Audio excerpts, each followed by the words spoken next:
Insurance isn't one size fits all. That's why customers have enjoyed Progressive's Name Your Price tool for years now.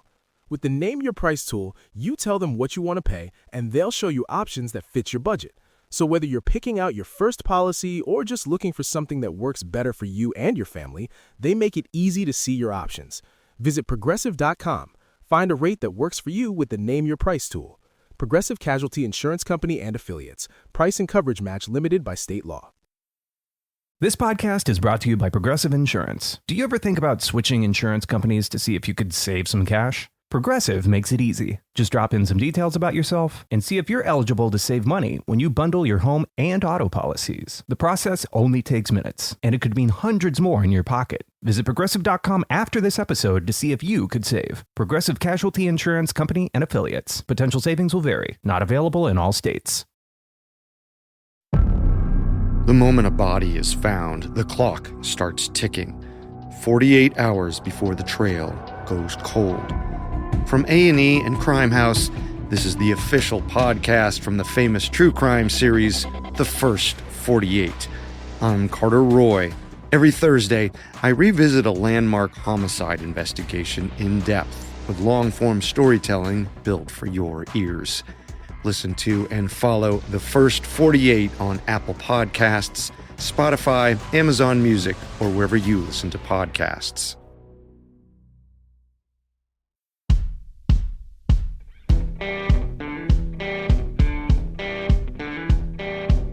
I'm Brett. And I'm Alice. And we are the Prosecutors.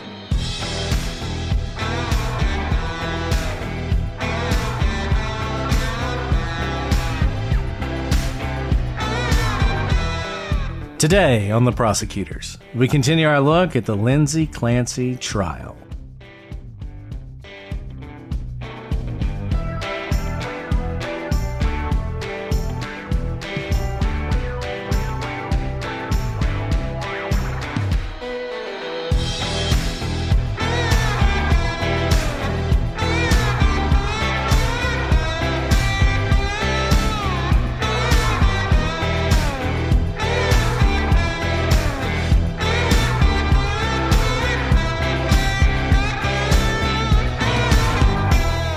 Hello, everybody, and welcome to this episode of The Prosecutors. I'm Brett, and I'm joined, as always, by my well-dressed co-host, Alice. On a day, I'm in a literal, rag shirt. But that's not what you're talking about, Brett, because we are covering, of course, the Lindsay Clancy trial, and it tears my heart apart every single day. I'm just being very honest, listening to the testimony day in and day out.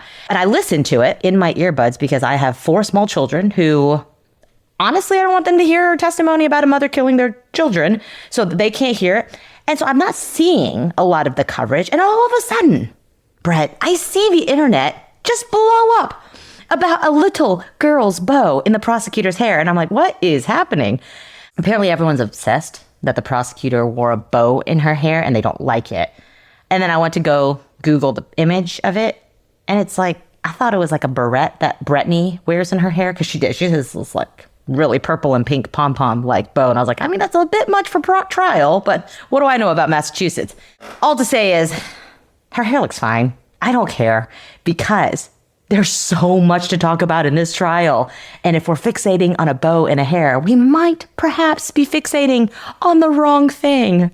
Look, the prosecutor wants to wear a simple black bow in her hair. I think people should get over it. And the fact of the matter is, as we've said before, I just don't think that men in court get obsessed over like that.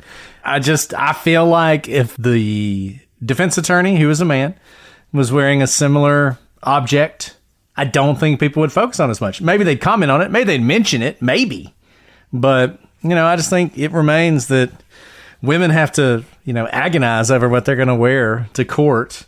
And the defense attorney rolls out of bed, throws on a suit, goes in, and he's done. And he's fine. I don't know. You feel like in 2026, maybe we can move past this kind of stuff, but I guess not.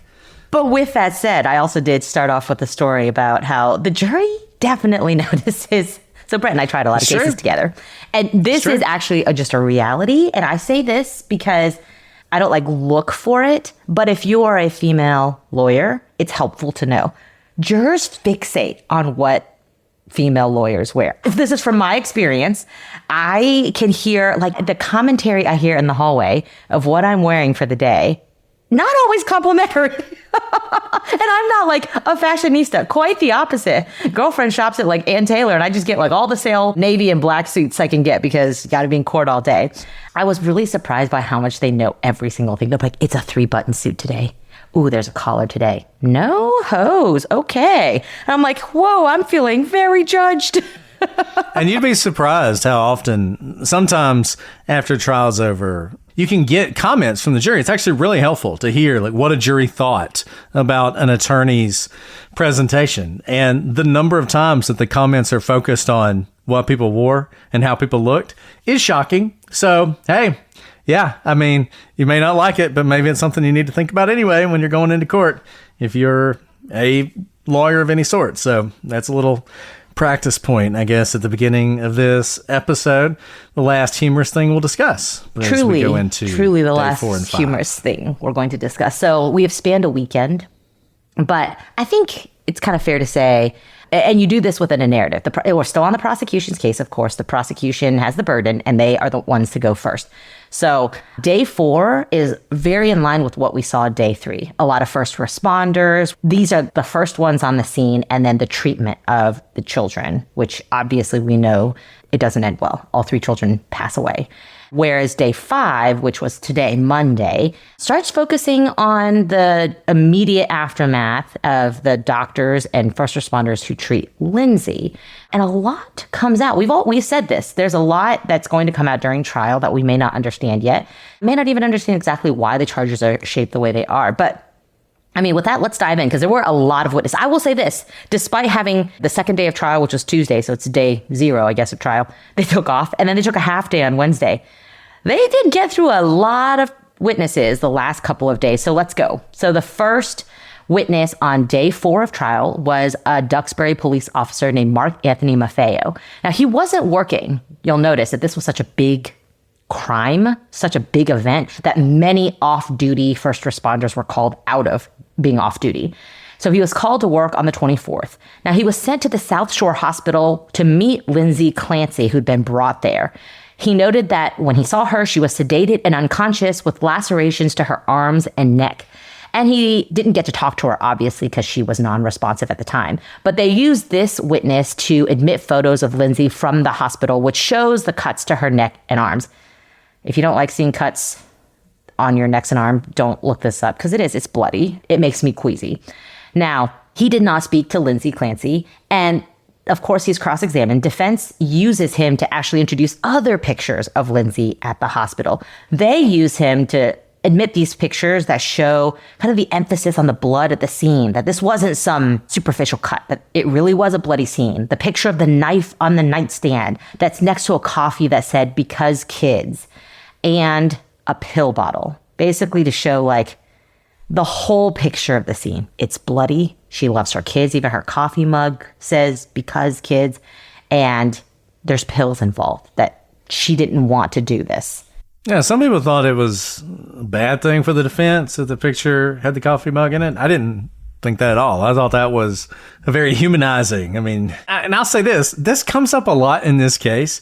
Look, I don't know what it is, but we're just a very morbid society. So like we have a lot of sort of ironic and testy stuff on our products that we buy. So you get a coffee cup that says "Because kids." And the whole idea is your kid's driving you crazy, keeping you up. You need coffee. You need caffeine. Later on, and they've talked about this earlier as well, there's a book. It says something like, "Good moms have scary thoughts," or something like that. And obviously, in the context of what we're talking about, that seems ominous. But in reality, that's how we market things. So it doesn't really tell you anything, but it is something that people have noticed. And one thing I'll say that, I mean, I think for probably the average juror, it will resonate better for the defense argument than the prosecution argument, because what they have to fight against, if they don't know anything about Lindsay Clancy, is this someone who didn't want to be a mom? Was she like Casey Anthony, who just wanted to go party all the time and left her kid at home so that she could go meet new guys? No, this is a mom whose whole life revolved around her kids, right? That's what the defense wants to tell you, that as soon as she got married, what she wanted was kids. She was happy when she got pregnant each time because she wanted a big family. And so that is a different picture of a mom than the mom who didn't want the kids that she had. Even from the start, it wasn't because of any sort of mental illness. It was just, this is not the lifestyle they wanted. And that's not who the defense wants to paint as Lindsay Clancy. And that cup, I think, weighs more towards that narrative.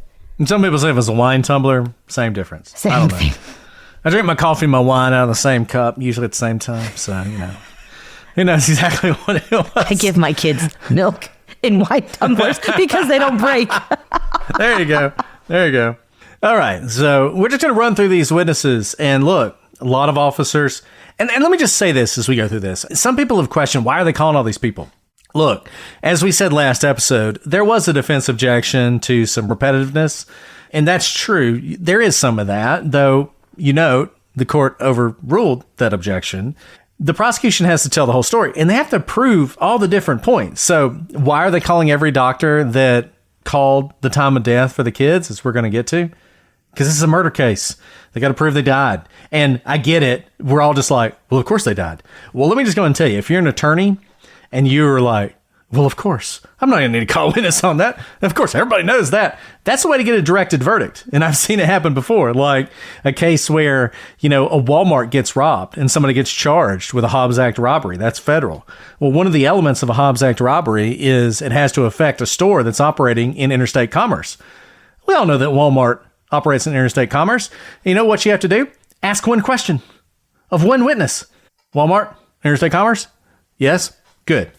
Guess what happens if you don't ask that question? The defense moves to a directed verdict. You didn't prove one of the elements. Even though everybody knows it, it wasn't proved in court.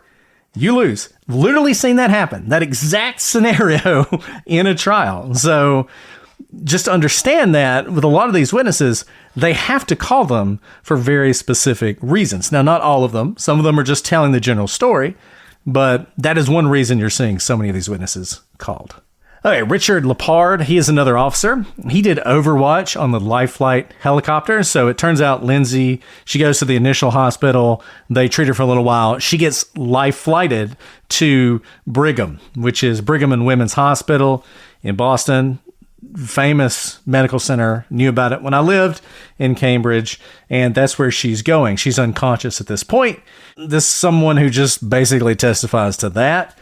The defense is able to get out that there was a code blue in the middle of the night, which he generally knew about. He didn't know why, but this is one of the things that the defense wants to focus on to highlight the seriousness of her injuries. Okay, next is Dr. Mark Tenerowitz. He's the emergency room doctor on staff when Dawson came in. Dawson is the 3-year-old boy.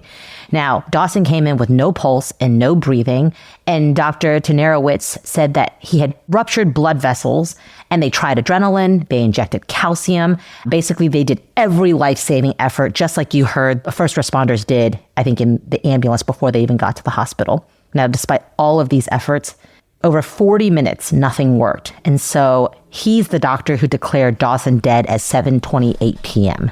So then you have Dr. Benjamin Kaufman. He's an emergency room doctor. He treated Callan.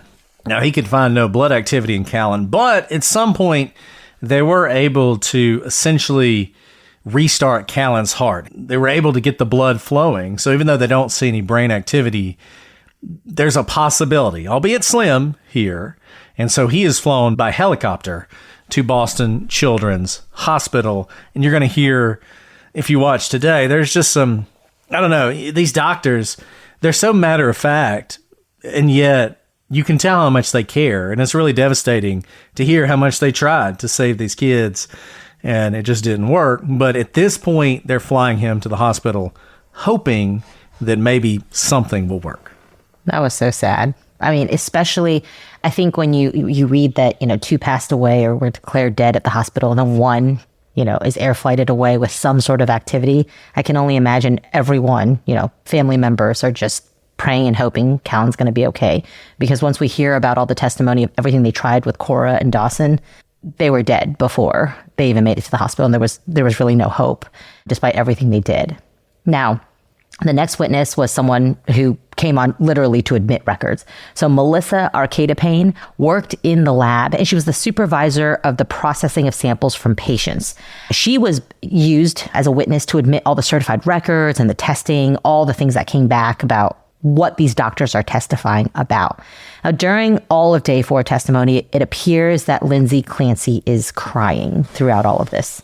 And this was a short day because, as you may recall, this was the day they went on the site visit. So they spent a good period of time going to the house, going to the CVS, going to the restaurant, sort of drove around and did that, came back and did some relatively short witnesses. So Friday, not a lot happened. That's the reason we didn't do an episode, because we'd be ending it now if we did. So I always forget.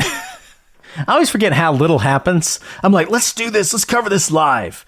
And then we start covering the case. It's like, man, nothing happened today. Not much happened today. I guess we'll just do something tomorrow. And it's just so true. I mean, trials, they are not like they are on television. They can be very monotonous. They can be very repetitive. They can be very slow. You see in that at times in this case, because there's a lot of witnesses you just have to call. And you just have to get certain things in. Okay. Lindsay Clancy crying. It's so interesting to watch this case from the outside, because there are people online who are convinced she's not crying. There's this whole conspiracy theory that she is faking the crying, that, she uses her long hair to block her eyes, and she's just like shaking her shoulders and acting like she's crying. She's not actually crying. I don't know. She looks like she's crying to me, but hard to say. But here's the thing. I don't think there's some conspiracy theory. I think she's crying. Why she's crying, I think, is up for grabs. It could be that, damn, this is bad testimony. I am a terrible human being.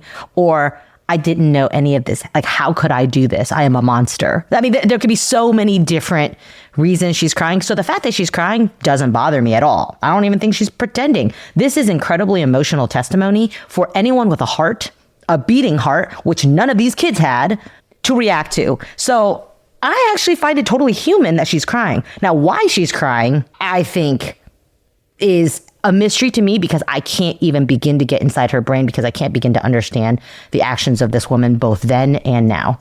Yeah, I don't know. I don't feel like a lot of this speculation is that helpful. I mean, once again, the question is, what does the evidence show? You can try and read into whatever you want about her behavior during trial. I just don't think it's that helpful. So that was Friday. Friday ended. We go into the weekend. Now we're back. It's Monday. And we have a whole lot of witnesses today. There's a lot. I'm not going to say they went late by any standard definition of late, but they went late for them. So we got a good number of witnesses in. We'll start with Dr. Michael Schneider. He is a Beth Israel physician. He treated Cora. He notes she had petechial hemorrhage, which is to be expected given that she was strangled, and blood coming from the nose. She had an obvious brain injury and cyanosis, which means, her hands were blue, her face was blue. They still tried to save her. They tried to intubate her. Her heart was completely stopped. They tried to get the heart going again. As many of you know, we think of defibrillators as these miracle devices that can start a stopped heart. That's not actually what happens. Your heart has to have some rhythm for a defibrillator to even have a chance to work. Her heart never even had that rhythm, so they never used a defibrillator on her, and she was pronounced dead at 7:28 p.m. that day. So next we had Dr. Andrew Capraro. I thought he was an excellent witness. Not all doctors are great witnesses, because sometimes it can be hard to explain complex medical procedures to the layperson, which the jury is supposed to be jury of your peers. But I thought he did an excellent job. So he was the one who treated Callan Clancy. And he said that they were able to get a return of spontaneous circulation, which is phenomenal, right? Because obviously that never happened with Cora or Dawson. And of course, the fact that they were able to start something on him leads you to wonder that if Lindsay immediately started shouting out as soon as Patrick found her on the ground, "Go to the babies, I killed them," could Callan have been saved? Because remember, Patrick stays outside with her for minutes. He doesn't find the kids until after the police show up. This is all precious time that their brain and their hearts are deprived of life-giving blood and oxygen. And the fact that they're able to restart spontaneous circulation in Callan, even though we're going to find out he's clearly brain dead, the fact they could even get something started, every second matters, and if those minutes in which she never mentioned that something was wrong with the kids and that he should go to them and not treat her, maybe there's a world where Callan could be alive today. And I think this is a really interesting point. I think it's a good point to think about, and it's a point I wonder if the prosecution's ever going to make. Remember, she kills the kids. She goes through with a suicide attempt. It obviously doesn't work. He finds her. And really quick note on that. I'm sure we'll get into this in the testimony, but I think it's very likely that the baby... I think Cora was the first one. Cora was the first one. I don't know if there's been testimony about this, but I would think it's very likely the baby is the last to be killed because the baby has the least ability to resist, whereas a 5 and a 3-year-old can fight the mom. And so in terms of order, I would think an 8-month-old is the last one you kill, meaning he has the most time for saving, right? Like if he's found, even those 2, 3, 5, 15 minutes before Cora was killed could be the difference between life and death for him, which is why I think he's the only one they're able to restart. And look, I think it's important for everyone to remember Lindsay Clancy's exact claim here, because if you follow this online, if you've watched it on television, you know, people keep describing her as if she was this incredibly sick woman and she obviously was psychotic, and how can the state and the Commonwealth in this case even proceed here when it's so obvious how sick she was. I'm not saying she wasn't sick, put that aside, but the psychosis. Lindsay Clancy, to my knowledge, and the defense, to my knowledge, has never claimed that she was in a long-standing, long-lasting state of psychosis. I think Lindsay's own words are that after he left, and this is what the defense wants you to believe, after he left, she went into some sort of moment of psychosis. And in that moment of psychosis, for the first time ever, she heard a voice. And that voice told her, essentially, I'm going to get the exact words wrong, so forgive me on that, but essentially, like, this is your last chance, kill the kid so you can kill yourself. And that statement is what drove her to do what she did. So she goes down, she kills the kids, and then she attempts to kill herself. Now, the suicide attempt has failed. And the question, I think, at that point, when she's on the ground and she's able to communicate with Patrick, she's able to tell him, for instance, that the kids are in the basement. She's able to communicate with him. She does not share the critical piece of information that they are injured. Now, I don't know if she was still supposedly in psychosis at that point, but it's not what she claims. At least it's not her initial claim. I think it's at least worth asking if the fact that she didn't say anything to him at that point is indicative of something else going on here.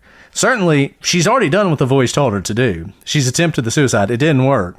So at that point, why wouldn't she say, go to the kids, help the kids?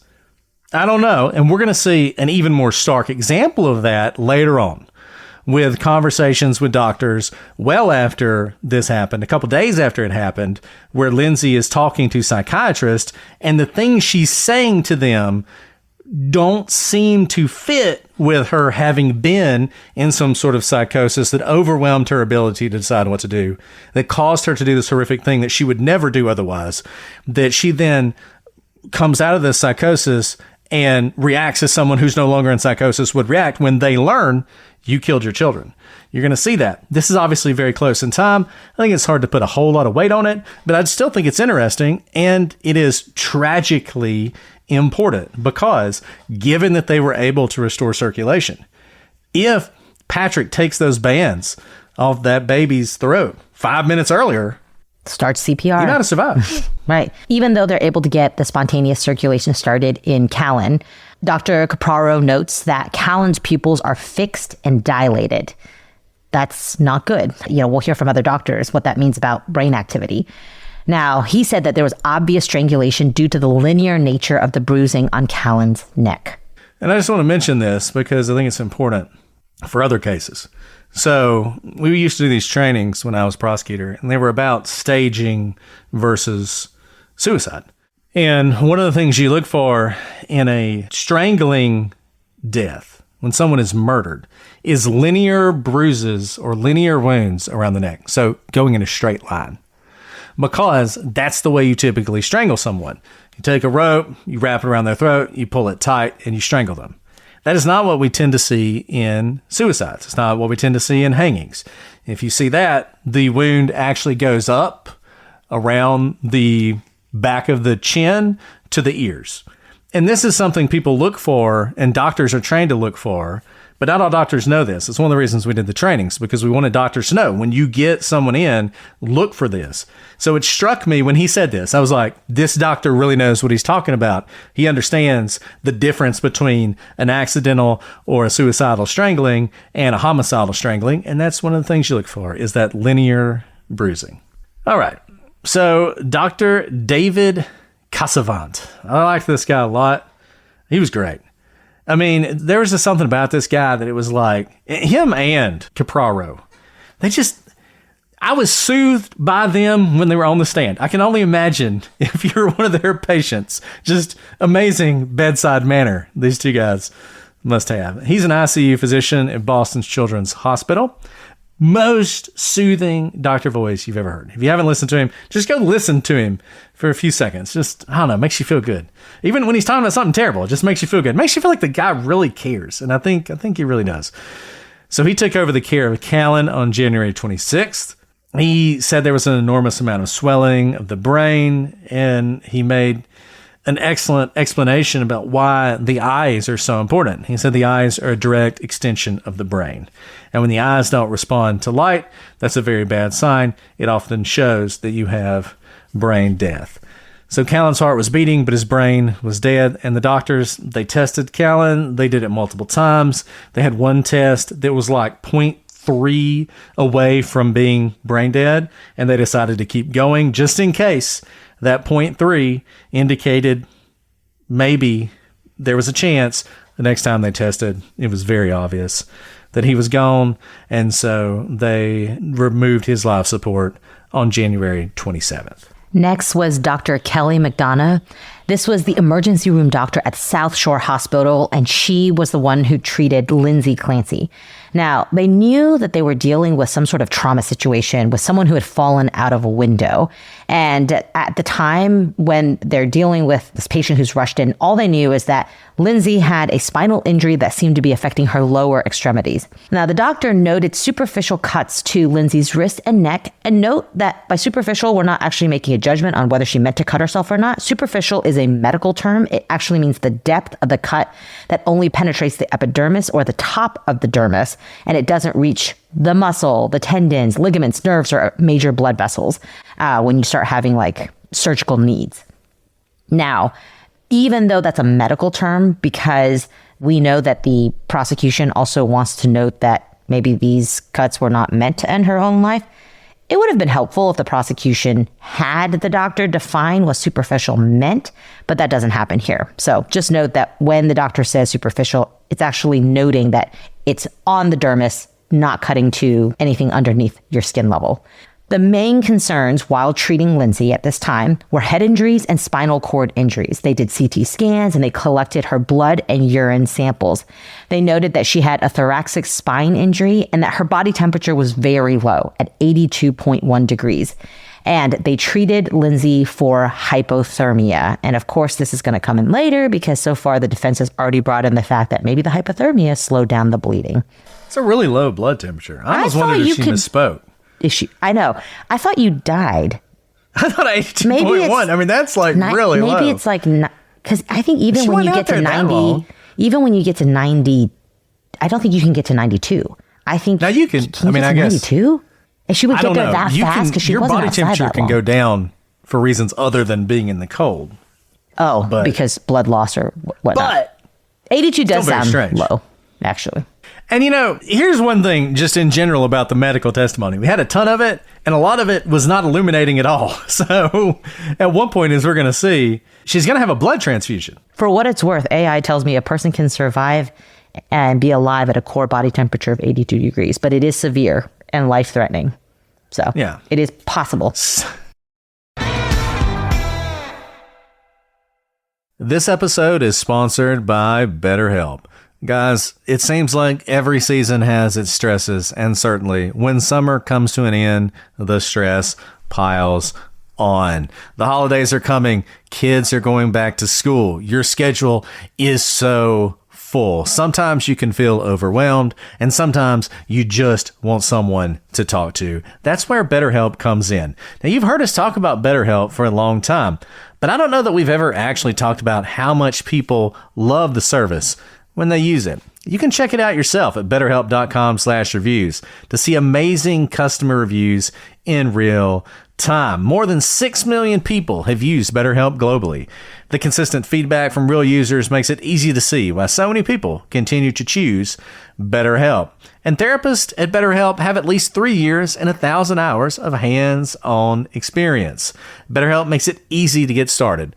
All you have to do is answer a few questions, get matched with a therapist based on your needs, and switch therapists at any time if the fit's not right. See the reviews, see what stands out, and see if BetterHelp is right for you. Visit betterhelp.com/prosecutors. That's betterhelp.com/prosecutors. Running a business means you're always reachable until you're not. And the moment you miss that call, that text, that follow-up, a competitor is the one that picks it up. That's why today's episode is brought to you by Quo, spelled Quo, the business phone system built so you never miss an opportunity. I work at a law firm. I know there are way too many calls coming in for me to be able to pick up every single one of them, but a missed call is a missed opportunity.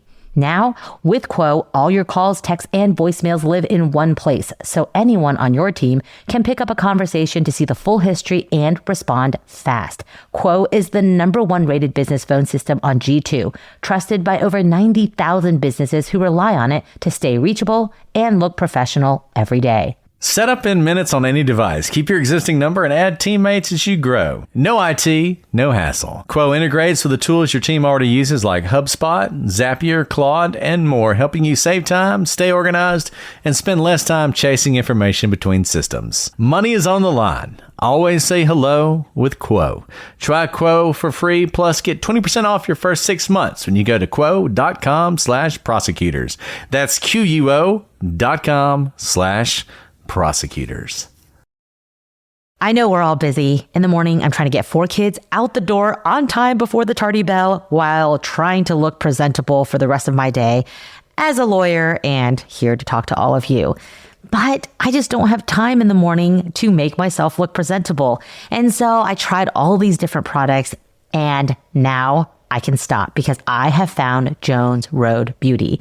It is absolutely enhanced my skin because instead of masking it with layers of makeup and clogging up my pores, it gives me an effortless, natural look, exactly what I'm looking for, and it takes just minutes to apply. The thing I love the most is that I can use their Miracle Balm, and it's just that. I can use it as a highlighter, a bronzer, a blush, a lip tint. It's the ultimate no-fuss multitasker and makes getting ready in the morning so easy. Seriously, guys, I'm talking an effortless, glowy look in under 60 seconds. And in the summer, if I don't want to do my full routine, I can just reach for the Miracle Balm and still get that put-together look way faster. Now, for me, this means that it's perfect for travel, which I do a lot of. It's perfect for the busy morning drop-offs, and it's even fresh after a workout class. The best part of Jones Road Beauty, all their products are actually good for your skin. Every formula is packed with skin-loving ingredients, and it nourishes my skin instead of clogging it. And guys, if the Miracle Balm is just not quite enough for you, you want a little bit more coverage, well, Jones Road just launched their foundation stick that fits perfectly into that. It's a foundation stick that even foundation stick skeptics will love. It's available in 30 shades to match a wide range of skin tones. Modern day makeup that's clean, strategic, and multifunctional for effortless routines. For a limited time, our listeners are getting a free full-sized mascara on their first purchase when they use code PROSECUTORS at checkout. Just head to jonesroadbeauty.com and use code PROSECUTORS at checkout. After you purchase, they will ask you where you heard about them. Please support our show and tell them we sent you. Insurance isn't one size fits all. That's why customers have enjoyed Progressive's Name Your Price tool for years now. With the Name Your Price tool, you tell them what you want to pay, and they'll show you options that fit your budget. So whether you're picking out your first policy or just looking for something that works better for you and your family, they make it easy to see your options. Visit Progressive.com. Find a rate that works for you with the Name Your Price tool. Progressive Casualty Insurance Company and Affiliates. Price and coverage match limited by state law. Every day as a small business owner feels like solving a puzzle. One moment you're cruising along, and the next, there's a shipping snag that has you scrambling. But here's a surprise you will like. With Progressive, small business owners save 13% on their commercial auto insurance when they pay in full. So go ahead, surprise yourself. Get a quote in as little as 8 minutes at progressivecommercial.com. Progressive Casualty Insurance Company and Affiliates. Discounts not available in all states or situations.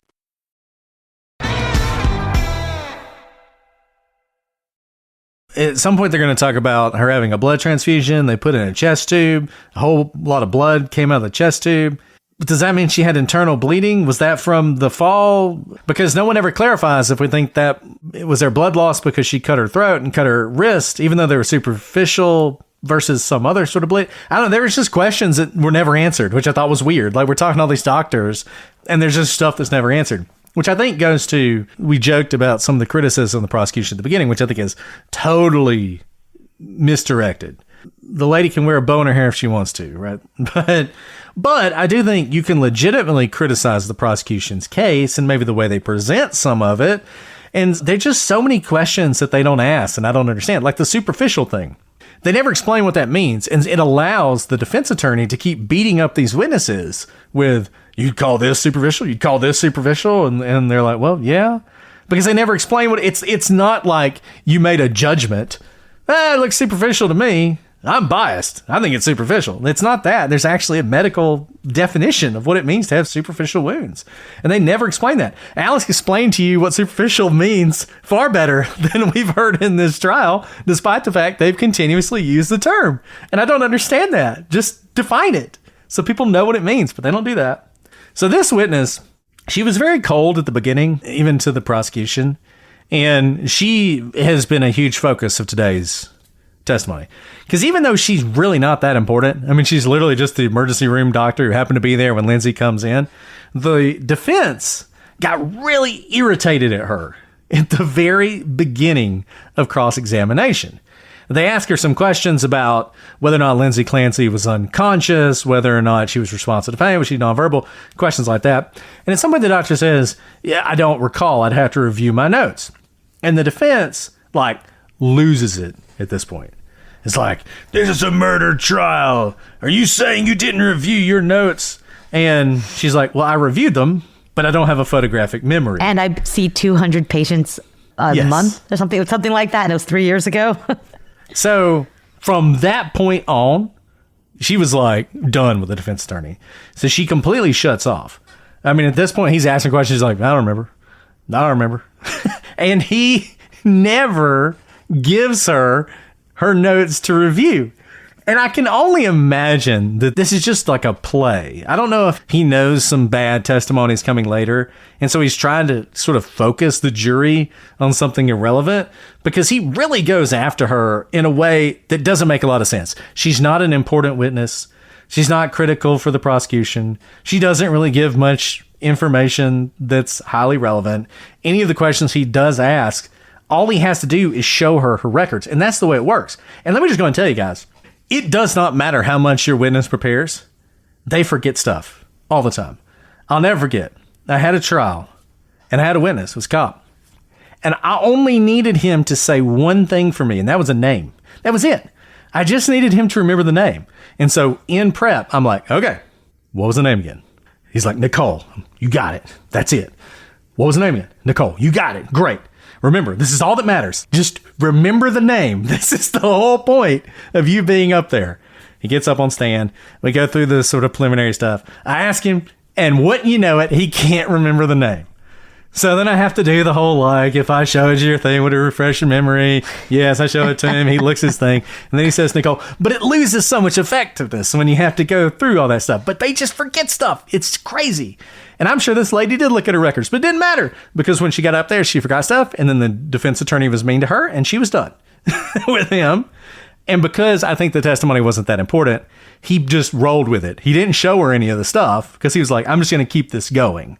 That she doesn't remember anything, and maybe it'll make people question the prosecution or think their witnesses are incompetent or something. So he goes with that. But he also uses it as an opportunity to highlight some of her injuries. He talks about her spinal cord injury, talks about how she had a complete transection at T5, talk about the lacerations, talk about her cardiac arrest at the hospital. This doctor didn't know anything about that because it didn't happen at her hospital, but that gives him the opportunity to note that it happened in Boston, asks about the blood transfusion in Boston, which once again, she doesn't know anything about, but it doesn't matter because the whole point, this is just the defense attorney getting this information out as many times as possible. Then on redirect, the prosecution walks up and hands her notes. The first thing they do, they're like, here are the records. You want to look at the records? She says yes. And then they ask her questions. She looks at her notes. She, quote unquote, remembers. And we're done. It was sort of a nothing burger of a witness, but it became a moment in the trial because of how the defense attorney responded. I thought she came off just fine because she was very coherent and I thought she kept her cool. I probably would have been a little more hot-headed, but like you said, it was kind of a sideshow that wasn't important evidentiarily. So next was Rose Stofers, who was a trooper who worked with the lab. And Stofers went to Lindsay Clancy, who was covered with warming blankets at that point. Her job, of course, was to come and get various samples to take to the lab. But Lindsay fought back against her, so much to the point that the nurses actually had to help Stofers get the samples to take to the lab. That's interesting. Yeah, I mean, who knows what her state of mind was, but she was strong enough to fight them to the point where the nurses did have to help them get samples. The best part, I don't remember if this witness or another one, but it's called like a bear hug, the stuff they put on you to warm you up, but the defense attorney kept calling it a bear claw. I don't know. I thought that was funny, but maybe nobody else did. Now that you say it, I do remember hearing bear claw, and I was like, what's a bear claw? Maybe just a term I don't get. So next was Rochelle Amity, who was a nurse at the Brigham and Women's Hospital. She was the trauma surgical ICU nurse, and she was on scene when Lindsay's blood pressure fell and she coded. So she was there for this coding event. Now, they started CPR, and they were able to get Lindsay Clancy stabilized. At this point, they followed protocol, which included chest tubes and a blood transfusion. After Lindsay came out of the sedation, Rochelle notes that she was flat, without emotion, but cooperative. And Lindsay told them that sleep was an ongoing issue. Now, they gave her a medication to help her sleep. On February 2nd, Lindsay asked to speak to a lawyer. Note in the chart, as it was the first time she referred to anything going on in the case. That's what Rochelle said, at least. But that wasn't the first time. That wasn't the first time. That wasn't the first time. And we talk sometimes about how you have the rule of sequestration. You keep the witnesses out. And this is one of the reasons, because this is the first time she had heard her ask that. But it's actually not the first time she asked about it. But by keeping the witnesses separated, you get sort of their independent recollections of what happened. This was another point where it just felt like, I don't understand whether we did not learn. Like, I don't know why she coded. Nobody ever really told us why she coded. Was it because of blood loss? Was it a reaction to spinal injury? Do we just not know? Like I said, when they put the chest tubes in and the blood comes out, is that a sign of internal bleeding? She says the blood transfusion was standard protocol. They call it a massive blood transfusion, what the defense uses a lot. Unclear to me what that means, whether she had to have the blood transfusion, why she had the blood transfusion, if she would have had the blood transfusion, if she didn't have all the blood coming out of the chest tubes. I don't know. There were just, to have talked to so many doctors, there are just these massive gaps in sort of what we're discussing. And I'll say this, the prosecution's theory of this case is so all over the place. And we talked about this before, and I'm sorry to repeat it, but it just keeps coming up. And one thing they talked about a lot, and one thing they're focusing on a lot, and one thing the defense is focusing on a lot is the severity of her injuries. Are they indicative of a suicide? Is it a fake suicide? And I got to think the defense loves having this fight because it enables the defense to fight over something that honestly doesn't really matter. If she's suicidal and if she attempted suicide, that's a check in their favor. It's indicative of mental illness. It could be something that shows she was psychotic. But frankly, depression and suicide are not defenses to murder. You know, just because you're driven to take your own life, if that fails, you can't go into court and say, well, look, I was really depressed to the point that I want to take my life, so I took these other people's lives as well. That is not, I think, in most jurisdictions, including Massachusetts, not going to be sufficient to show that you're not responsible for the crime. So I don't really understand why the prosecution has spent so much time on it. Now, I understand their point. Their point is the things she had direct control over, the lacerations, are superficial. They're not life-threatening. She never would have died from those.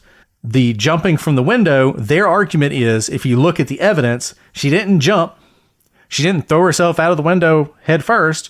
She climbed out of the window. She lowered herself down and hung from her hands, so she's as low as she could be, and then dropped. And so to the extent she did that, you could argue that she would not have expected to have suffered any serious injuries. She would not have expected to break her back. She would not have expected to die. But this is part of faking the suicide. She knows that Patrick's on his way back. She knows that the wounds to her arms are not going to be fatal. She knows that by the time the pills that she takes would have taken effect, he's going to have found her and called the paramedics. And if she drops, she doesn't expect she'll suffer any serious damage. So she gets to have a suicide attempt that's not a real suicide attempt. And this is part of her plan if you think she's some sort of psychopath who just wanted to murder her children. And just so happens when she dropped, she fell the wrong way and she ends up breaking her back. And all of the things that happened after that are a result of that. So the code blue is a result of that. Needing the blood transfusion is a result of that. Not necessarily her conscious decision to wound herself to that extent, but an accident that occurred because something went wrong for her. I get that that's the prosecution's argument. I can make the argument. I, number one, don't find it very convincing. And number two, don't really feel like it's valuable to be fighting this battle on that ground. Even if it's true, I don't think it's that helpful to the prosecution's case to be fighting about it. Like, give her the suicide attempt. You're allowed to kill yourself. You're not allowed to take everyone else with you. Exactly. Like, we're just not allowed to do that. Like, and that's what she did. So I give her the suicide attempt. Make it the worst one. Make the point that she's super good at killing. She killed all those 3 kids. Couldn't even get cardiac activity started again on these kids. It was impossible. Sucked at killing herself. Draw from that what you will. But you know what? You don't get to kill yourself and take anyone with you. Don't care if you were successful or not. That's what you say. I mean, that's the tact I would take, because you don't need these sideshows. If you're going to talk about it, I think that's your best approach. My approach would just be to say she absolutely was depressed. She absolutely was suicidal. We know that. Look at what she did. But ladies and gentlemen, you don't get to take your children with you just because you're suicidal. She has to have been psychotic. She has to have been unable to conform her actions to the law. We know that she wasn't that because of X, Y, and Z. Look at the planning. Look at her reaction afterwards. Look at all these things, right? That's the way I would do it. But I just feel like by fighting about this, you're going to have the jury in the jury room fighting over whether or not she tried to kill herself. And you might have a juror who says, well, I think she did, so I guess she's not guilty. And I don't think that's a very good place to be. I feel like if you have a juror who believes she did not try to kill herself, you had that person. Mm-hmm. You were never going to lose that person, So I don't know why they focus on it so much. All right. Sorry. A little rant there. All right. So the defense, continuing down this path, gets into the blood loss, the anemia, the need for the transfusion. As I said, I don't know why she needed so much blood. They discussed the blood coming out of her chest tube, so maybe that was what caused it. I don't know. And no one cleared it up. The defense goes through all the notes with the nurse, who didn't take them and wasn't really sure what they mean, to highlight her injuries. And here's one thing I thought was interesting. He goes through all this with the nurse and references the notes to the nurse, who doesn't know what any of them mean. He did not do that with the doctor. Like, if he wanted answers to these questions, all he had to do was go through the notes with the doctor, but he refused to do that. So I think this was just all a game. I think this was just all a ploy. Witnesses who weren't that important, and he kind of used them to make it seem like prosecution doesn't know what they're doing. He notes that one of the records says she was suffering from postpartum psychosis. This draws an objection. They have a sidebar. They have some follow-up. He comes back out. He does some follow-up, and he is able to bring out that there were discussions of postpartum psychosis, which is not surprising. And you see what he's doing here. He's trying to conflate someone noting the possibility of her having postpartum psychosis for obvious reasons in the post-admission sort of review with a diagnosis of postpartum psychosis, which has never happened. So, and certainly didn't happen beforehand. But he's doing that to put in the jury's mind, oh, she was diagnosed with postpartum psychosis. That didn't actually happen. So, and on redirect, the prosecution notes that the transfusion happened after the chest tube, indicating that it might have been the result of the blood that came in the chest tube, but never clearing that up. So next is Megan Collins, who's the trauma surgical ICU nurse that took over for Nurse Rochelle. And they were told that Lindsay Clancy had coded on night shift, and they talked about the treatment for the cuts. It required dressing changes, but the spinal issues was really what they were more concerned about because they were more significant. At some point, she was changing her medical proxy. She, being Lindsay, was changing her medical proxy from her husband to her parents, and that required a psych evaluation. On cross-examination, the defense noted that Lindsay had a do not resuscitate, meaning that if she coded, I guess she didn't want to be resuscitated. And can I just say, this was confusing to me, and it was also never cleared up. Because later on, there's going to be testimony that she wanted a do not resuscitate, and the doctors talked to her about it, and eventually she decided not to. So it was unclear to me, did she have one or not? And once again, little things that I feel like the prosecution should be clearing up that they're not. Because she had the do not resuscitate. Why? Oh, because, she felt so horrible about the things that happened to her kids and she didn't even want to live. That's the story the defense wants to tell, but it's not clear that the evidence backs that up. And this DNR question was another place where it was unclear to me and the prosecution never bothered to clarify it. And so I'm sure it's not clear to the jury either. So next is Dr. Sejal Shah. This is a Brigham and Women's Hospital psychiatrist who treated Lindsay on January 29th, 2023 for the first time. So Dr. Shah does a risk assessment and recommends medications. There's also this healthcare proxy change that's happening. I think that's why Dr. Shah was actually brought in to be able to do this proxy change from Patrick to her parents. Now, Dr. Shah found that Lindsay was competent to make that proxy change and that her delirium had cleared, which had included hallucinations. And Dr. Shah concluded that it was probably caused either by her anesthesia or oxygen deprivation. Now, the delirium diagnosis was based on her symptoms on January 29th. By the next day, it had cleared. So obviously she came to the hospital on January 24th, the day in question. Dr. Shah doesn't evaluate Lindsay until 5 days later. And the delirium goes away pretty quickly.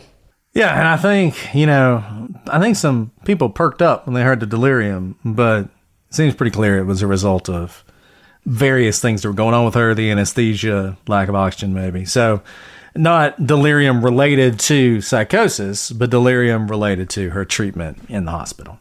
She did an evaluation, Dr. Shah did, and Lindsay Clancy denied any homicidal or suicidal intent or any confusion. Shah described her as in an okay mood and future-oriented. In a later report, Shah reported that Lindsay said that she did not think of what she'd done to the children constantly throughout the day and that she had no obvious mental problems. She had a low mood related to her physical and legal situation, but she was not in a major depressive episode. She was hopeful to move on to another hospital at Spalding Rehab, where she would be rehabbed for her injuries. February 22nd was her last visit. She described Lindsay as hopeful, future-oriented, not suicidal, not homicidal, and denying any hallucinations. And it was with Dr. Shah that she ultimately decided not to change to have a do not resuscitate on her records. And I thought, we talked about the prosecution, weird start with Patrick, took them a while to get their feet. This was the first witness where it started to be like, this is different than what I expected. I did not expect the doctors that treated Lindsay after to describe her the way they did, because the way she's been described in the press is incredibly suicidal afterwards, that never left, that, she was devastated by what happened. There was constant suicide watch. She's on suicide watch right now. They're worried about transporting her, that she might try and kill herself in the transport. Like, this is what you're hearing in the press. And I just assumed that was all going to be true. And then you start hearing these doctors, and this is just the first one, who don't describe her as being that way in the hospital after she's had this psychotic event that led to her killing her children, and then her reaction afterwards to that. Because you can see, I could almost see how if the testimony was that she was, in fact, suicidal and she was not future oriented and her life was over because her kids were dead. That could be conflated with how she was beforehand. I thought that's what the testimony is going to be, that we couldn't tell anything about the after. It wouldn't really illuminate us to her state of mind because like anyone would probably be in mental crisis if all of their children died in one night, right? But instead, this is a pretty surprising evaluation. And now, no, the reason this evaluation is taking place is because Lindsay has to be in a sound state of mind to be able to change her health proxy. Does that affect how she's doing? We've talked before about the ability to mask or to, masks just means masking your real symptoms, I guess, to get a different diagnosis or the diagnosis you want. But this would be really interesting because she's aware, and we'll know from other testimony, she's aware of her legal problems. In fact, right here, she says, I'm a little sad because of my legal problems, not that her kids are dead. And so she's aware of the legal problems, and you can't have your cake and eat it too. So this evaluation is shining a very interesting light that I was not expecting to see about Lindsay at this stage, a few days after the attempt. And just note, she decides not to change her do not resuscitate. But at this point, the doctors have determined that she is lucid enough to make that decision. Mm-hmm. She can decide whether she wants to do it or not. She just decides not to. And here's the thing about this case. I think we're all trying to keep a very open mind with Lindsay. And I think there are a lot of people who are very sympathetic with her, not in small part because of what a lot of people have gone through themselves with this kind of mental illness. At some point, though, it can't just be, well, maybe she's this or maybe she's that. It can't just be, well, it could be this is the case. Like, at some point, she has to produce some actual evidence that she was psychotic at the time that she killed her kids. And so far, all I hear is attempts to explain away the seeming evidence that she wasn't psychotic. And that's not the same thing. And well, there's more testimony that will go to this, but what today's testimony left me with was, again, I didn't know any of this before we all watched this testimony together today, right? Was, okay, so far the best the defense can do is that she was psychotic in the moment that Patrick left to go to the CVS, heard the voices, killed the kids, still psychotic as she, I guess, took a break from the psychosis to call him back, when he called her and she missed the call, jumped out the window, and then was in like physical, there was a lot happening, right? She coded, she needed blood transfusion, all these things that you would honestly expect, maybe even physically because of the spinal injury. Then when she woke up, the psychosis like immediately went away. Now, I'm not a doctor. Hopefully we'll hear more about this, but that seems so far, the testimony that's kind of what it seems like. If she was psychotic on January 24th, man, as soon as that anesthesia wore off and she got that blood transfusion, new woman, not even thinking about the death of her kids, we're good. And that's going to be an interesting, I guess, line of medical reasoning we're going to have to develop and understand. Like, is that possible? Or is it indicative of what she was on January 24th? And I just want to note, once again, legal standard. It's not that heavy a burden on her, but she has to show that she has some sort of mental disease or defect that would excuse this. She doesn't have to show it beyond a reasonable doubt, but she's got to show a prima facie case of it. She's got to show some evidence of it. So at some point, she has to show some evidence of psychosis. And I don't think I killed my kids is evidence of psychosis. I don't think that can be the case. I don't think we really want that to be the case in the world, that you killed someone, so therefore, obviously, you have a mental disease or defect, because we're going to get in all sorts of trouble with that. I don't think the fact that she was depressed is necessarily evidence that she had a psychosis. I don't think the fact that she might have been in postpartum depression is evidence that she had postpartum psychosis, because that's what she has to get to. And so far, what I hear from people is it's like, well, she planned this. She sent Patrick away and she checked to see how far the restaurant was away. And that seems like evidence to me that she's in her right mind. And people say, well, you never know. People in psychosis can plan. Okay. Well, she seemed pretty lucid when he called her on the phone. Well, people in psychosis can appear lucid. Okay. Well, she seemed lucid when she woke up and she asked for a lawyer. Well, people in psychosis can do that and psychosis go away. Okay, fine. Psychosis appears to be a very difficult to diagnose thing. But it cannot just be the case that we explain away all of the things that are happening in this case and all of the evidence that we're seeing by saying, well, psychosis, you never know. Like, at some point, there needs to be something concrete we can point to. And so far, the only concrete things we can point to are evidence that she was in psychosis. So I would like to see evidence that she was in psychosis when this happened. And that is not what we're seeing. The defense obviously has their case. They're going to put on some experts, and those experts may show that. We're in the prosecution case, and we always warn people, like, don't form your opinion when the prosecution's hammering away at something, because we may see something else later on. But 5 days into it, there hadn't been a whole lot. And what we have seen seems to cut the other way. Now, the cross is interesting because the defense attorney tries to push back on this. And he says, didn't you find her to be honest? Doctor says yes. Notes that the fact that she told the truth about all this stuff suggests she wasn't exaggerating for legal reasons. Now, this goes both ways because, number one, it's the defense acknowledging, yeah, stuff she said wasn't great for us, but you would think if she was trying to cover it up, or she's trying to build a defense, or she's trying to make a defense, that she'd lie. She would say, like, oh, I've just been weeping over my children, and oh, I've been hearing voices. And she never does that.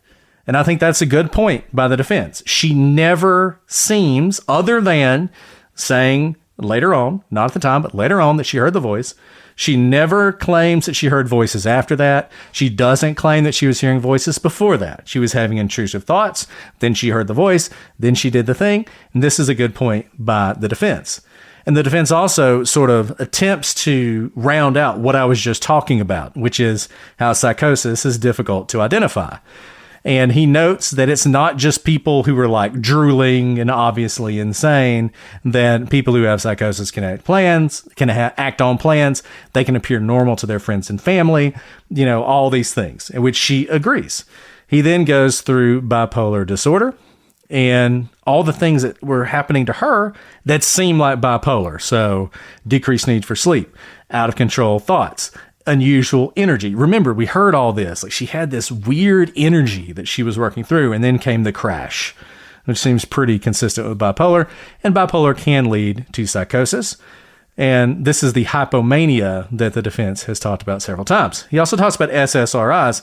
Now, he kind of steps in it just a little bit here, because he says SSRIs should not be prescribed for bipolar. And the doctor's like, that's actually not true. You just have to prescribe them with a protective drug. So you can prescribe SSRIs for bipolar, but you prescribe them with another drug that takes care of the negative side effects. Now, I have no idea if that happened in Lindsay Clancy's case. I assume we'll have expert testimony on that at some point, but we're going to see. And they go through, once again, the 13 drugs she was taking. This is a very good cross by the defense, because he essentially gets to lay out his case, kind of like he did with Patrick, but once again with a doctor. Themes that he's going to come back to in his own case in chief. And look, some of y'all don't like the defense attorney. You think he's disheveled and disorganized and he can be testy, but he is very good at these cross examinations and getting his case out, and he does that again here.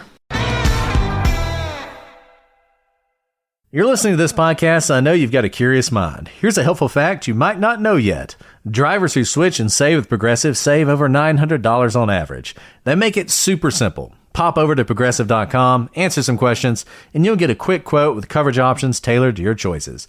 Plus, you'll see which discounts you may qualify for, like the online quote discount or savings for paying in full. In fact, 99% of Progressive Auto customers earn at least one discount. See if you could save when you switch to Progressive. You'll feel good about making a savvy choice. Visit Progressive.com and see if you can enjoy a little extra cash back. Progressive Casualty Insurance Company and Affiliates, national average 12-month savings of $946 by new customers surveyed who saved with Progressive between June 2024 and May 2025. Potential savings will vary.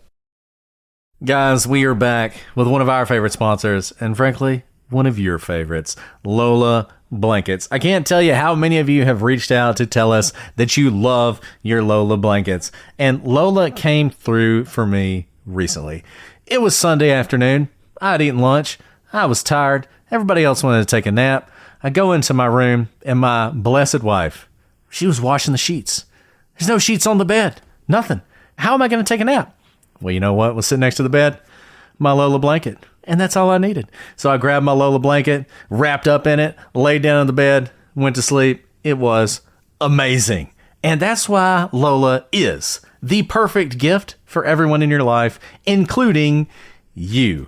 They are amazing. You're going to love them. They're the world's #1 blanket for a reason, crafted with ultra soft luxury faux fur and a signature 4-way stretch that people instantly obsess over the second they touch it. It's machine washable, double hemmed, and built to last for years, making it a truly meaningful long-term gift. It is easily the most fought over item in my entire house with my 4 kids, my husband, and myself, and honestly, every guest who comes in. We love it. You'll find the Lola blanket travel from our couch to each child's bedroom because they're all fighting over it.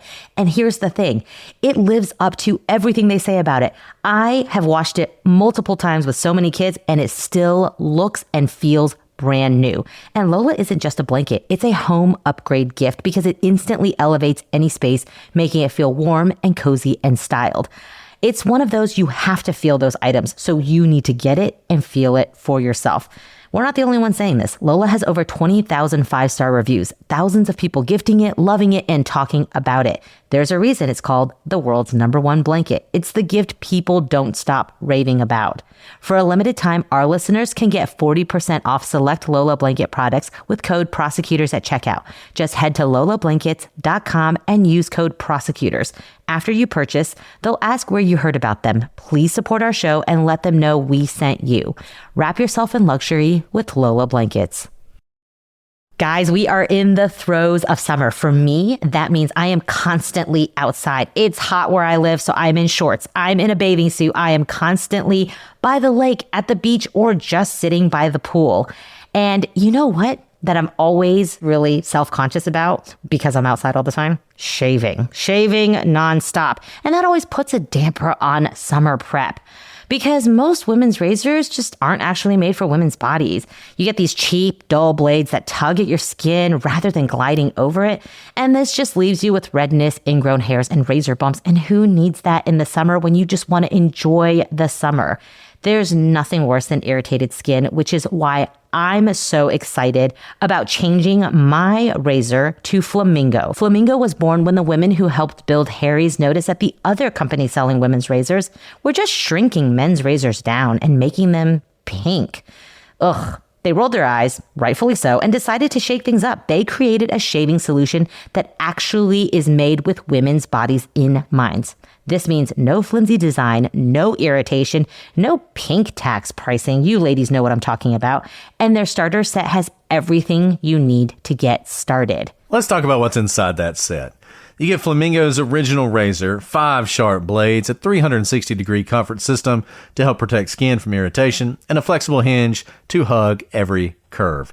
You also get a facial dermaplane razor that sweeps away peach fuzz and exfoliates skin. There's a foaming shave gel designed to add a pillowy cushion between your skin and razor, and a shower holder to keep your razor within reach. Now, you're probably thinking, man, how much does all that cost? The whole kit is just $7 and shipping free. Yes, you heard that right. For a limited time, our listeners can get the Flamingo's starter set for only $7 at shopflamingo.com/prosecutors. The set includes the Flamingo Original Razor, 1 5-blade cartridge, a 1-ounce foaming shave gel, and a shower holder. Just head to shopflamingo.com/prosecutors to claim this offer. After your purchase, they'll ask where you heard about them. Please support our show and tell them we sent you. Does anyone else feel like August is the Sunday of summer? It's the perfect time to hit reset before the autumn rush. And for me, that always starts with my wardrobe. Quince proves you don't need a crowded closet to look incredible. As I've gotten older, I just need the right pieces. I don't want a ton of pieces. I want good pieces that will last and elevate my style. Quince specializes in effortless, high-quality essentials like ultra-soft organic cotton and premium Mongolian cashmere sweaters. They're beautifully tailored, built to last, and transition seamlessly from morning meetings to dinner. You guys have heard me talk about their premium stretch denim. I love them. Usually I don't wear denim in the summer, but their denim is so comfortable and so flattering that I can't help but reach for it even in the summer. And it starts at just $50. It's a perfect fit. It has great structure and weight you'd expect from a luxury designer brand, but at just $50. In fact, everything at Quince is priced 50 to 80% less than similar brands. They work directly with ethical factories and cut out the middlemen. So you're paying for quality, not brand markup. Guys, at this point, if you see me and I'm not wearing a t-shirt, I'm probably wearing Quince. I got the sports coat. I've added several dress shirts. And yes, I do have a cashmere sweater that I can't wait to break out once it finally gets cold again. Upgrade your everyday. Download the Quince app for app-exclusive offers or go to quince.com/prosecutors. Get free shipping on your order and 365-day returns. Now available in Canada and the UK too. That's quince.com, QUINCE.com/prosecutors. Every day as a small business owner feels like solving a puzzle. One moment you're cruising along, and the next, there's a shipping snag that has you scrambling. But here's a surprise you will like. With Progressive, small business owners save 13% on their commercial auto insurance when they pay in full. So go ahead, surprise yourself. Get a quote in as little as 8 minutes at progressivecommercial.com. Progressive Casualty Insurance Company and Affiliates. Discounts not available in all states or situations.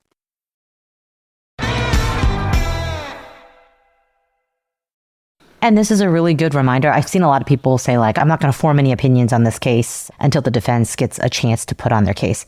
So the way a trial works is that once the prosecution rests, they will put on their case in chief, but the defense is putting on their case from the opening statement and all of the cross-examinations. So I agree, you should listen, and the jury should listen to all of the evidence before they ultimately make their decision, but you don't need to be a blank slate as you're listening to every witness, because the prosecution and the defense are putting on their cases in real time. That's why cross-examination doesn't happen all at the end. It happens in real time. So the defense's case is the cross-examination right now. Now they will switch and they'll get to put on their case in chief, and then the prosecution is getting to rebut within the cross-examination of the defense's witnesses. So just note that. I've seen that kind of written out there a lot. That's not true. The defense isn't just like sitting there quietly taking all of this.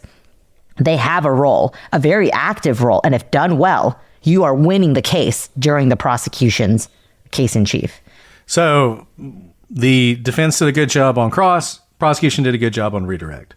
They noted that she wasn't all 13 drugs at the same time, which the defense had sort of made it seem like, that she only took some of the medication, which has been the prosecution's argument from the beginning, and that, in fact, all the doctor really could know was what she was prescribed and what Lindsay told her. She didn't really know what she was taking and when she was taking it. So there was some good lawyering on this witness on both sides. So the next one, I thought, was like my bombshell witness of the day. So it was Dr. Ghulam Biswas. Dr. Biswas was the forensic psychiatrist at Brigham. And 2 days after the murder-suicide attempt, on January 26th is when she first treated Lindsay Clancy. At the time, Lindsay couldn't speak, so they communicated in writing. Now, Dr. Biswas asked Lindsay her mood, and Lindsay wrote down horrified. And then, pretty soon after that, wrote, "Do I have an attorney?" This is interesting because remember previously it was noted in her chart on January 29th or February, maybe it was February, that she first asked for a lawyer. But here we have Dr. Biswas saying 2 days afterwards, before she could even speak, because I think she had a tube in her throat, she was writing, "Do I have a lawyer?" And Dr. Biswas says, "I don't know because I'm here to treat you." And then Lindsay wrote and asked if her body was broken and if her legs were straight. That was pretty striking testimony because she doesn't ask about her kids, because at this point, January 26th, Calvin is still alive, right? Technically by machines. She asks, "How's my body? Are my legs straight?" And I would just note, once again, this is not someone who is irrational, who's just saying random things, who doesn't seem to be oriented to time, place, who is all over the place. The questions she asks 2 days after this are very specific and are directly related to the death of her children and her suicide attempt. She's asking, does she need a lawyer? She's asking if her body is broken. She's asking if her legs are straight. This is an indication that whatever her mental state was 2 days before, that right then she's not in some sort of psychosis. And despite asking those things that are directly related to what happened, she doesn't ask about her children. She doesn't break down sobbing. There's no reaction that would indicate, and this is important, she's not guilty because of what she did on January 26th. That is not the point. It is not a question of whether or not she was psychotic on the 26th. The question is, was she psychotic on the 24th? And remember, once again, the defense that they are putting forth, which this is an affirmative defense. Even if Massachusetts has a very low bar for affirmativeness, it's still one you have to put on. Their argument is that in a moment of psychosis, she was compelled to do this thing that she would not have otherwise done, that would have absolutely destroyed her in any other circumstance. But because of the psychosis, she was compelled to do it, and she did it.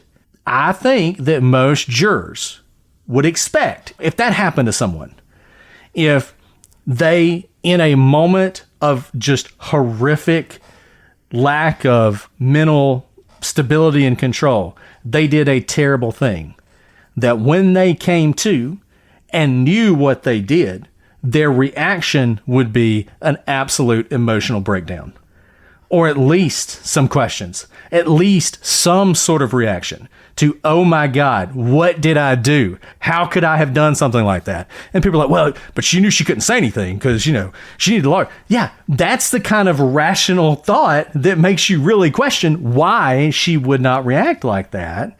And it makes you wonder if she ever actually was in a psychotic state. Because if she was in a psychotic state, you would expect her to react like that. And she doesn't. Now, there's all sorts of possible explanations for that. But the defense is listening.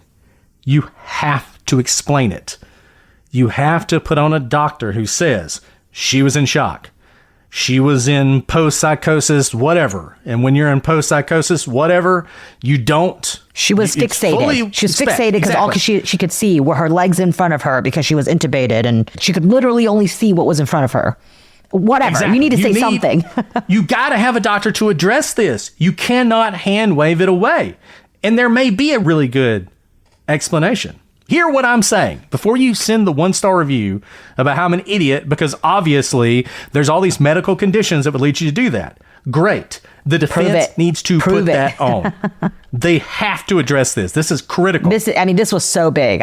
Obviously the camera was trained on just the attorneys and Dr. Biswas. But when she said that, my eyes, and we've been watching testimony, hours upon testimony, my eyes went wide open. Now, Lindsay does ask where her family was, but does not ask about the children. So during the direct, Dr. Biswas is asked about psychosis. What are the symptoms? And Dr. Biswas responds, it really depends. There's a spectrum.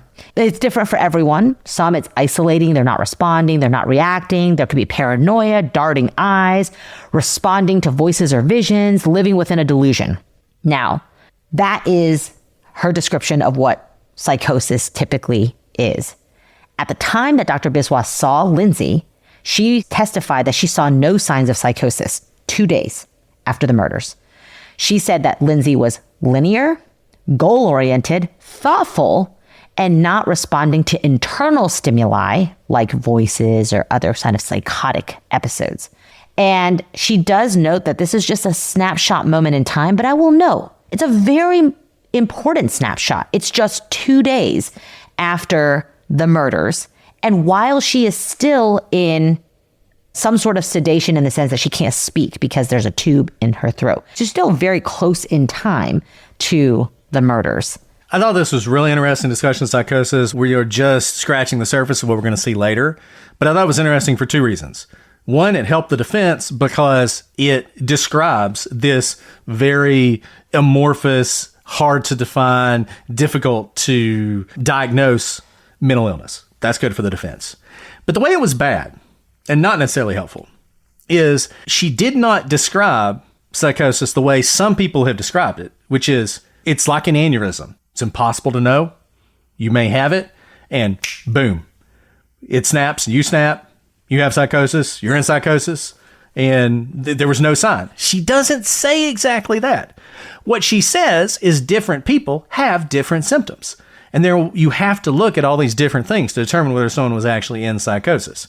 And I think that's important because I think at some point we're going to have to hear more. Did she have any of those symptoms? The only one we have is the hearing voices.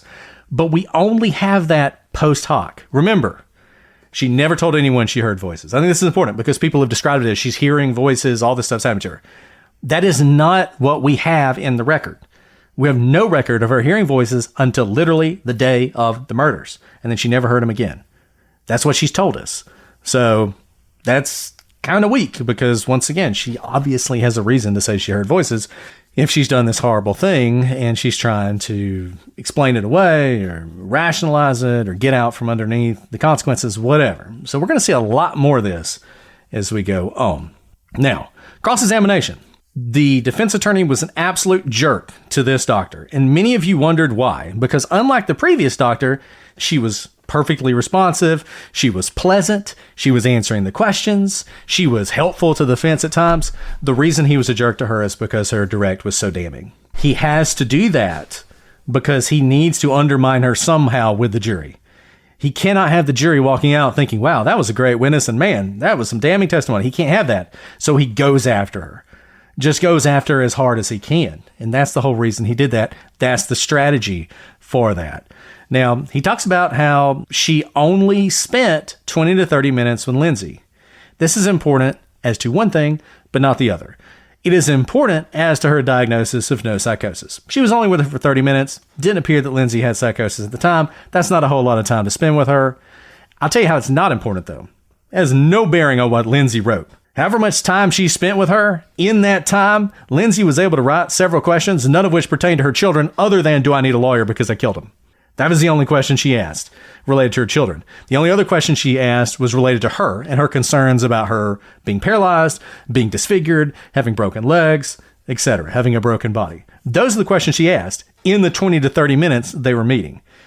He hammers on this, though, once again, to try and undermine her. He talks about postpartum anxiety, and he uses this as an opportunity to go through various issues that Lindsay had. He describes hypermania and hypomania, which I think she had both. I think she was hypermanic at the beginning of the summer and hypomanic by the end. I think that's part of bipolar, is you're sort of swinging back and forth between the two.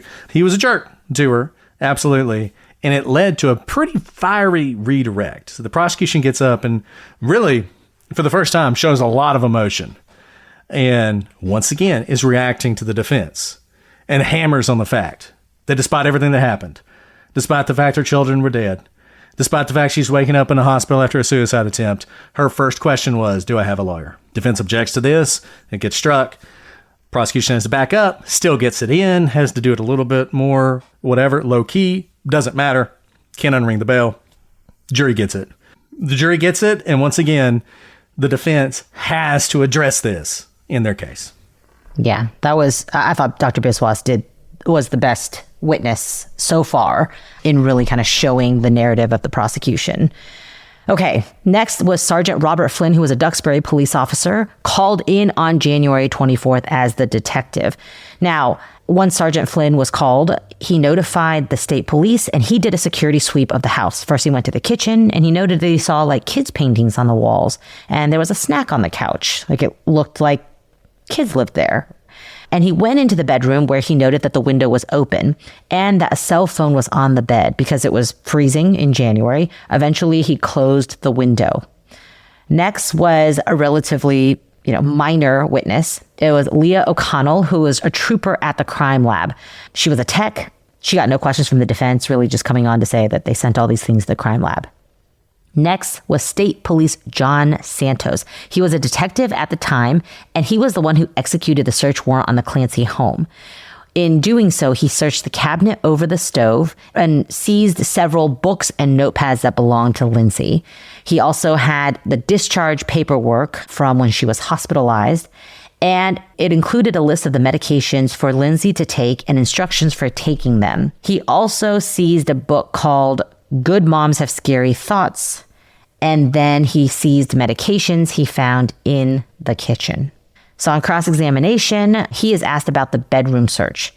He doesn't know who searched the drawer or why the pill bottles were not seized. Remember all those pill bottles that at the very beginning with Patrick's testimony that he said he found and pointed the defense to?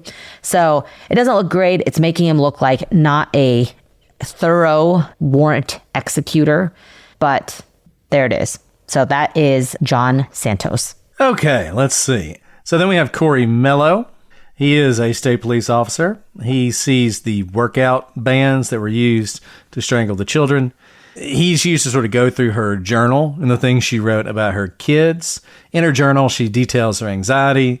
She details how overwhelming it is to be taking care of all her kids. On November 18th, she talks about how she's so desperate to get a mental break that her mind is causing her physical problems. This is opening a door by the prosecution because the defense gets up and they start to ask the same questions to read more favorable things in the journal about the feelings that she was having, her struggles with sleep training and how difficult it was, and how she was having PTSD, and how the thought of her child crying for an hour was so horrific that she could barely stand it. She talks about being overwhelmed. She talks about some marital problems she'd been having with Patrick after having a third child, sexual stuff. She talks about how she's anxious to go back to work. And this was a question somebody asked, whether or not she was breastfeeding. She talks about how she stopped breastfeeding so that she could take her own psych meds. And she talks about how guilty she feels about this because breastfeeding is so beneficial to the baby and so helpful for his immune system. And she feels awful that she's having to make the sacrifice for him in order to make herself better. But she talks about how she just can't shut off her brain. So altogether, once again, thought that was a pretty good witness for the defense. Don't know. I feel like the prosecution is scoring goals, but then scoring own goals. And they've been scoring own goals the whole time. And this focus on the things she writes in these journals, to me, is just repeatedly an own goal. Because the things she's writing are not that weird. They don't make you think of somebody who's crazy and is going to kill their kids. They make you think of somebody who's normal. And there's a lot in there that makes her seem very sympathetic to a lot of people. So I don't know why they keep doing this, but they keep doing it. And they did it with Corey Mello. And that was the last witness for today. They'll be back tomorrow. They're going to have a similarly long day. We will not have an episode tomorrow because we have other things going on. They're not taking Tuesday off this week. It's going to be a full day this week, so that's great. We'll see what they do on Wednesday. So that's all we have for the trial today. We gave you a lot of our feelings on that. We've been getting some great emails from folks about their experience with various things, and I thought we'd just read them to you. We'll read a couple to you tonight before we sign off. Really appreciate you guys sending this in. I think it's helpful. I think it's helpful to hear different people's experiences with postpartum depression, with the various drugs that Lindsay took. And this one is particularly about Zoloft. Alice, do you want to read this one or do you want me to? Sure, I can read this one. So this person wrote, I've been following the Lindsay Clancy case closely, along with your podcast reporting on the case. I wanted to share with you my personal experience with Zoloft. 4 years ago, I was experiencing back pain that was severely affecting me physically and therefore weighing on me significantly mentally. My doctor at the time prescribed me Zoloft. I've always trusted doctors, so I didn't think twice about it and welcomed anything that might help take the edge off the physical pain. What happened next was the most horrible experience of my life. I don't say this lightly. I have had cancer twice, lost an immediate family member in a tragic circumstance, and have had other major medical complications and health issues. 125 milligram of Zoloft uprooted my life, my identity, my entire core of who I am as a person within a couple of hours of taking it. I experienced severe internal akathisia, so horrible that I was suicidal within hours. The best way I can describe this is the feeling of adrenaline when you catch yourself from falling down the stairs, but it takes your body a few seconds to catch up to the fact that you didn't fall. That feeling, 24/7 multiplied by 1,000. I didn't eat, didn't sleep, did not recognize myself, hated myself, wanted to die, had severe depression and insomnia, severe unrelenting hopelessness that my life was destroyed. I lived in this acute state for 21 days. I was lucky in the sense that I did not have any ongoing mental health issues that this could be attributed to, so it was easy to isolate that this was a reaction to the Zoloft. I immediately stopped taking the medication and contacted my doctor, where I was met with heartbreaking medical gaslighting and the stance that the only way to help me was more psychiatric medications, which I declined. The acute issue lasted 3 weeks, but I experienced lingering effects of the meds and don't feel I was truly 100% back to myself for about 2 years. I'm grateful to be living a normal life today. I see the commentary on this case where Lindsay wasn't taking her meds as prescribed. only took 7 pills, etc., as if this is indicative of literally anything other than her having a horrendous reaction to these pills and intelligently ceasing taking them. I say this as a fully mentally healthy, genuinely happy person, that if I had taken 7 Zoloft pills, or if I ever took a single additional Zoloft pill, I would be dead. I cannot even fathom the hell that Lindsay lived through after 7 pills and then 15 different psych meds on top of that. My heart just breaks for what was done to her. As a mom, I'm horrified by what happened to these precious babies, but I wholeheartedly believe with every fiber of my being that these meds fundamentally altered her brain so that she was no longer even a shell of herself, but another person entirely. Maybe that new person she was capable of forming decision at the time of the crime, but it was not her. I am sure of this. Legally, where does that fall in terms of Lindsay's ability to make decisions at the time of the crime? So thank you, number one, for sharing that with us. Number two, I think that's going to be part of the defense's case. I think they've made that clear. I think their main focus is postpartum psychosis, but they're going to lean into the drugs. And look, if you're taking prescription medication prescribed by a doctor as prescribed, so you're not abusing it, and it sends you into psychosis, that is a defense.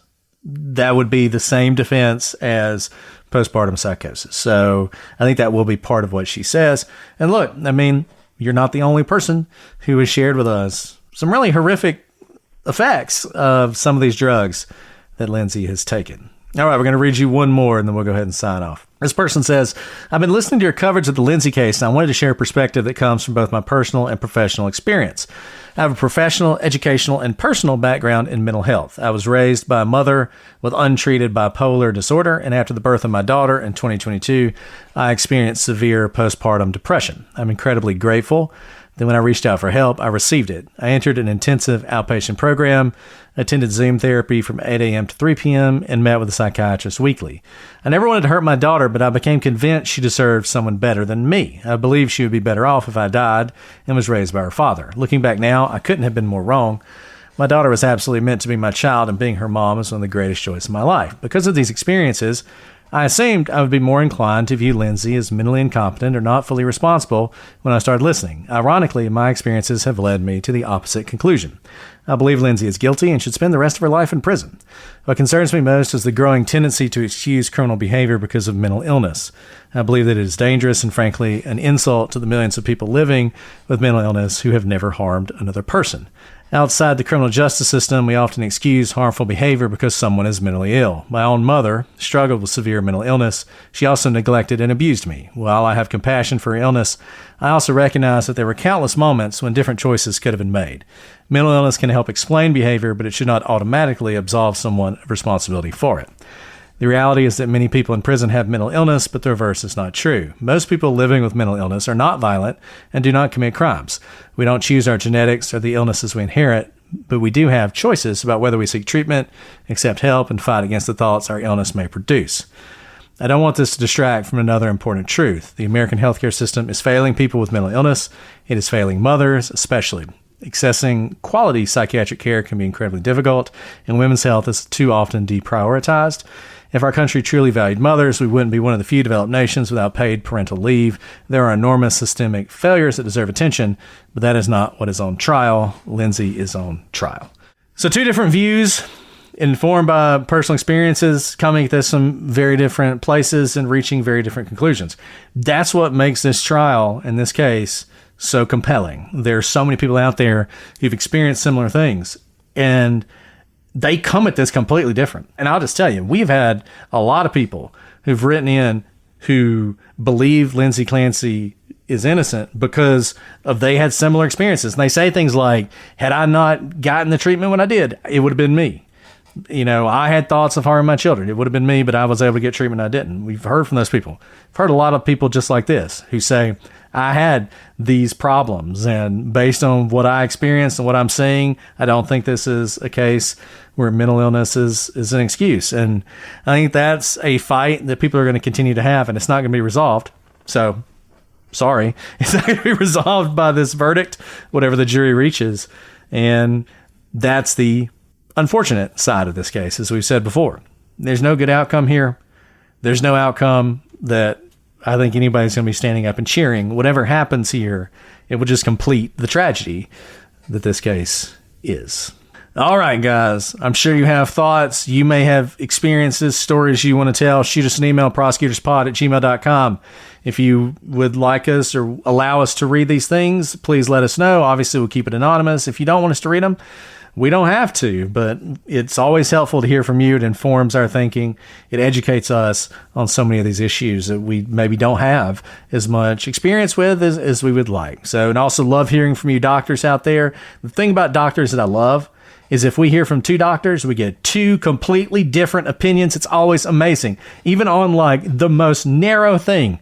Doctors, man. I guess that's why you There's a always reason you ask get for second second opinions. That's right. I love it. No, thank you guys for being vulnerable and sharing. Can I just say, like, we didn't write those emails. Those came from our listeners. I always say, and you guys don't believe me when I say we have the most thoughtful and intelligent listeners. We really do. Those are incredibly heartfelt, vulnerable, but insightful emails from completely different points of view. You took the time to share it with us. So thank you, because it makes me a better lawyer. It makes me better at doing this job right here, knowing these different perspectives that I personally don't have. So thank you, guys. If you want to watch us record these, join Patreon. If you'd like to see them after they're edited and the worst parts removed, join Substack. If you really don't want to see our faces, but you'd like to hear the episodes early and ad-free, you can join Patreon or Apple subscriptions for that. Thank you to everyone who supports us. There's so many of you, and you're amazing. And it allows us to do things like record multiple episodes on this case. So, Alice, you've already said so many amazing things. Do you have anything else you want to add before we sign off? No, come back and join us for more days of this trial, as hard as it is, because this is just a tragic case. All right. Well, guys, we will be back sometime in the near future. Today is Daphne's birthday, so happy birthday to Daphne. Until we talk to you again, I'm Brett. And I'm Alice. And we are the Prosecutors.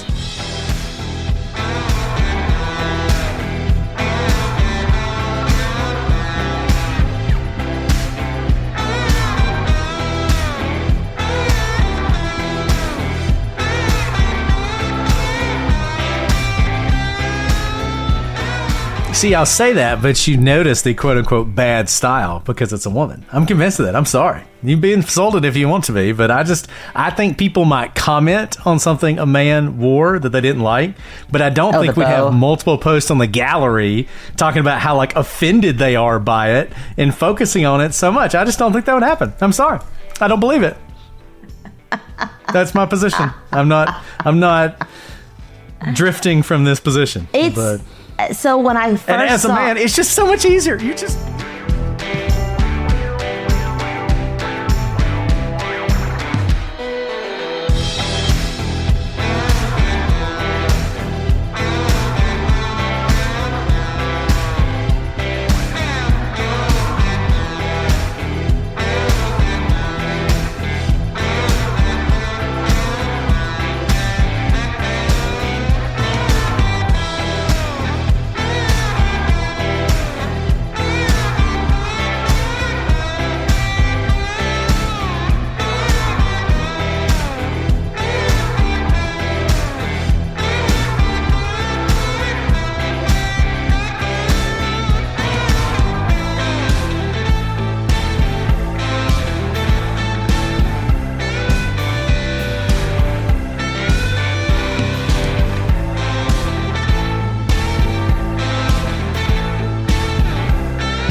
If you think people comment on men's appearance and what they wear and their hairstyle and everything else like that, they're women. Come on, you don't believe that. I will say, when I saw all the comments, I was like, did I miss something? I thought people meant like a barrette bow. And I was like, what are people talking about? Like, you could barely even see it. Exactly. I didn't even notice it. Okay, stop talking for 1 second.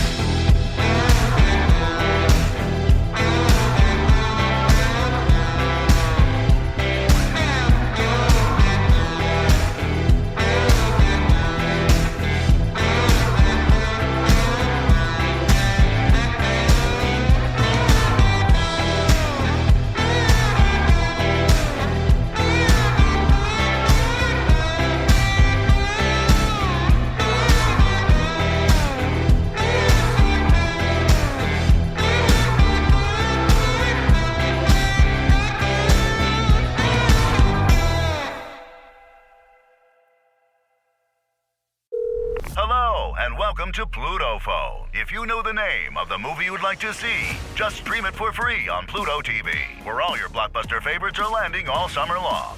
Catch Anchorman, The Legend of Ron Burgundy. Fantastic. The Matrix Trilogy. Welcome to the real world. Mean Girls. Shut up. Titanic. I'm the king of the world. And so much more. For showtimes, press nothing. They're free 24/7. That is so fetch. On Pluto TV. Stream now, pay never.